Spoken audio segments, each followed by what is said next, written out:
आंसुओं का महत्व। लीला पुरुषोत्तम भगवान श्री कृष्ण की प्रत्येक लीला संसार को किसी न किसी ज्ञान से अवगत कराती है। ऐसी एक लीला है जिसमें भगवान ने अपनी प्राप्ति के 2 साधनों से संसार को अवगत कराया है। एक भगवान के विरह में बहाए गए आंसू और दूसरा शरणागति। महारानी सत्यभामा द्वारा श्री कृष्ण का तुलादान। एक बार द्वारका में भगवान श्री कृष्ण के पावन जन्म दिवस पर उनकी पटरानी सत्यभामा जी ने तुलादान करने का संकल्प किया। सत्यभामा जी की इच्छा थी कि वे अपने स्वर्ण आभूषणों से अपने प्राण प्रियतम श्री कृष्ण का तोलन करें। सत्यभामा जी सत्यराजित की पुत्री थीं।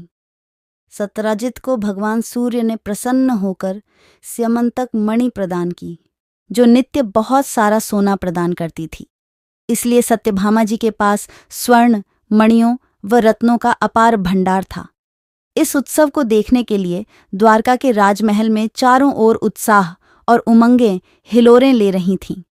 शुभ मुहूर्त में सत्यभामा जी ने भगवान श्री कृष्ण के नीलमणि के समान कमनीय शरीर पर स्वयं केसर कपूर मिश्रित अंगराग का लेपन किया और पवित्र जल से उन्हें स्नान कराकर सुंदर वस्त्र आभूषणों से सुसज्जित किया। राजमहल के प्रागंड में चांदी की तुल्ला मंगाई गई। श्री कृष्ण तुल्ला के एक पल्लड़े पर इस प्रकार शोभायमान हो रहे थे मानो साक्षात तप का ही मूर्तिमान रूप तुल्ला के पल्लड़े पर विराजमान हो। दूसरे पल्लड़े पर सत्यभामा जी ने अपने स्वर्ण आभूषणों को रख दिया, लेकिन तुला का वह पल्लड़ा हल्का ही रहा। धीरे धीरे सत्यभामा जी ने अपना समस्त स्वर्ण भंडार तुल्ला के पल्लड़े पर रखा, किंतु पल्लड़ा जरा भी नीचे नहीं आया। अंत में सत्यभामा जी के रत्न, मणियों और स्वर्ण के समस्त भंडार समाप्त हो गए। सारी पेटियां खाली होकर उन पर मानो हंस रही थीं, लेकिन श्री कृष्ण का पल्लड़ा भारी ही रहा, जरा भी टस से मस न हुआ। सत्यभामा जी बहुत घबरा गईं, मानो जीवन के इस संग्राम में उनकी भयानक पराजय हुई हो, क्योंकि महल की सब रानियां व दासियां ये सब तमाशा देख रही थीं। लेकिन श्री कृष्ण मंद मंद मुस्कुरा रहे थे। श्री कृष्ण की मुस्कान में सत्यभामा जी को व्यंग्य का रंग नजर आया। निराश होकर सत्यभामा जी ने रुक्मिणी जी की ओर सहायता की नजरों से देखते हुए कहा, जी, अब क्या होगा? मेरा तो सारा गर्व चूर हो गया। मेरे पास तो अब कुछ भी नहीं रह गया। तुम ही कोई युक्ति निकालो। रुक्मिणी जी ने सहानुभूतिपूर्वक कहा, तुम मेरे आभूषण ले लो, परंतु मुझे विश्वास नहीं होता कि हमारे प्राणधन श्री कृष्ण स्वर्ण आभूषणों और मणिरत्नों में तुल जाएंगे। मैं एक उपाय करती हूँ। रुक्मिणी जी अंदर गईं और कुछ देर बाद हाथ में एक पात्र और एक छोटा सा रेशमी रुमाल लेकर लौट आईं। उन्होंने दोनों चीजों को तुल्ला के दूसरे पल्लड़े पर रख दिया। आश्चर्य! श्री कृष्ण वाला पल्लड़ा ऊपर उठ गया। वहां उपस्थित सभी लोग देखते ही रह गए। श्री कृष्ण तुल गए। सत्यभामा जी का संकल्प पूरा हुआ। दोनों पटरानियों की खुशी का ठिकाना न रहा। अहंकार दूर हुआ और विनय जीत गई।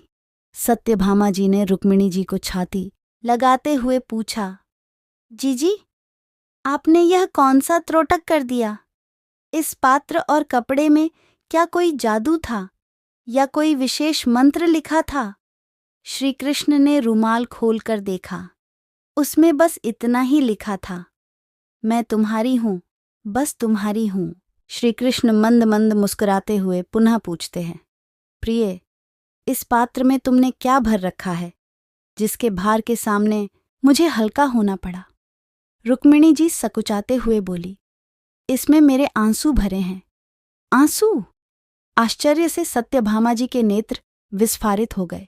रुक्मिणी जी ने लजाते हुए कहा, हाँ सखी, जब कभी प्रियतम श्री कृष्ण की याद में मेरे आंसू झर पड़ते थे तो मैं उन्हें उनका उपहार मानकर संजो कर रख लेती थी। तुम धन्य हो जीजी। बस इतना कहकर सत्यभामा जी ने अपना मस्तक श्री कृष्ण के चरणों में रख दिया। भगवान के लिए बहाए गए आंसुओं का महत्व भगवान को पाने के लिए जिनकी आंखों से अश्रुपात होता है, उन आंसुओं की एक एक बूंद की किसी चीज से तुलना नहीं की जा सकती है। अपने आराध्य के प्रति प्रेम की मात्रा जब हृदय में बढ़ जाती है, तब वह संभाले नहीं संभलती है। जिस समय श्री चैतन्य महाप्रभु श्री कृष्ण के विरह में उन्मत्त होकर दोनों भुजाएं उठाकर रोने और चीखने लगते थे कि कहाँ जाऊं, कहाँ पाऊं मोर प्राणधन, कहाँ वृजेंद्र नंदन, अर्थात कहाँ जाऊं, अपने प्राणधन कृष्ण को कहाँ पाऊं, कहाँ है मेरा वृजेंद्र नंदन। उस समय पत्थर का हृदय भी पिघल जाता था। उनकी आंखों से ऐसा अश्रु प्रवाह चलता था मानो पिचकारी छूट रही। 18 वर्षों तक महाप्रभु जी ने नेत्रों से इतनी जलधारा बहाई कि जगन्नाथ मंदिर में गरुड़ स्तंभ के पास का कुंड, जहां खड़े होकर वे दर्शन करते थे, अश्रु जल से भर जाता था। अंत में प्रेम से कृष्ण नाम लेते हुए वे तदाकार हो गए। भक्ति में आंसुओं का बड़ा महत्व है। भगवान का सच्चा भक्त उनको पाकर उतना संतुष्ट नहीं होता जितना उनके वियोग में आंसू बहाकर होता है। जिस पर तुम हो रीझते, क्या देते यदुबीर, रोना धोना सिसकना आहों की जागीर। ऐसे भक्तों के लिए भगवान भी भला कैसे निष्ठुर हो सकते हैं। वे तो अपने प्रेमियों की आंखों के आंसू देखने के लिए उसके पास में ही छिपे छिपे रहते हैं, परंतु अपने होने का एहसास वे उसे होने नहीं देते हैं। दूसरी बात, भगवान को शरणागत भाव ही प्यारा है। मनुष्य यदि समर्पित हृदय से उन करुणा सागर भगवान से केवल एक बार कह दे कि हे नाथ मैं तुम्हारा हूँ, वह भगवान को बहुत प्यारा लगता है।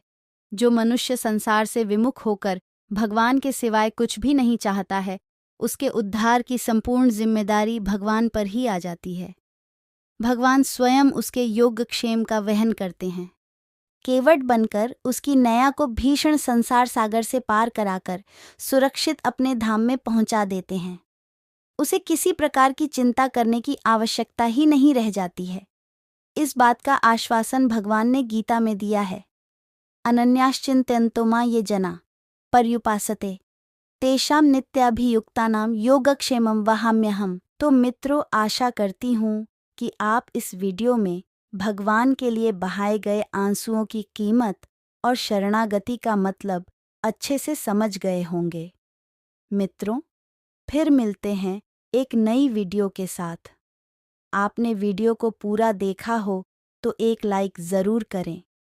धन्यवाद।